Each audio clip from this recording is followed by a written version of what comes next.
सांगलीमधून एक महत्त्वाची अपडेट। सांगलीच्या एलूर जिल्हा परिषदेमध्ये भारतीय जनता पक्षाचा विजय झालेला आहे।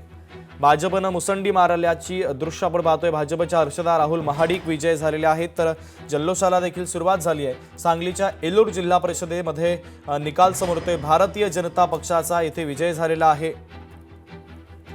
तर सांगलीच्या एलूर जिल्हा परिषदेत भारतीय जनता पक्षानं विजय संपादित केलेला आहे, तर जल्लोष देखील केला जातोय। हर्षदा राहुल महाडिक या विजय झालेल्या आहेत। आतापर्यंत 385 जागांचे कल हाती आले, त्यापैकी भाजपच्या पारड्यात गेलेल्या आहे 143 जागा, शिवसेनेच्या पारड्यात 85 जागा गेलेल्या आहेत, तर राष्ट्रवादी अजित पवार 82, काँग्रेस 30, शिवसेना उद्धव बाळासाहेब ठाकरे पक्ष 21, राष्ट्रवादी शरदचंद्र पवार पक्ष 6, तर इतर आहेत 20।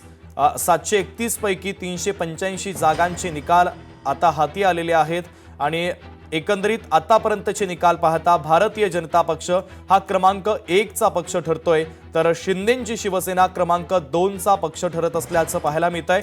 तर राष्ट्रवादी अजित पवार यांचा पक्ष 82 जागांवर आतापर्यंतचे कल पाहता 3ऱ्या क्रमांकाचा पक्ष ठरलेला आहे। तर पंचायत समितीमध्ये 125 पैकी 92 जागांचे कल हाती आलेले आहेत। भाजप 30, शिवसेना 17 हे निकाल आता हळूहळू हाती येतात आहे। राष्ट्रवादी अजित पवार पक्ष पंचायत समितीमध्ये 20 जागांचे कल हाती आलेले आहेत, तर काँग्रेस 8, शिवसेना 5, राष्ट्रवादी शरदचंद्र पवार पक्ष 11। लोकशाही मराठी ऐका, पहा, जागरूक रहा।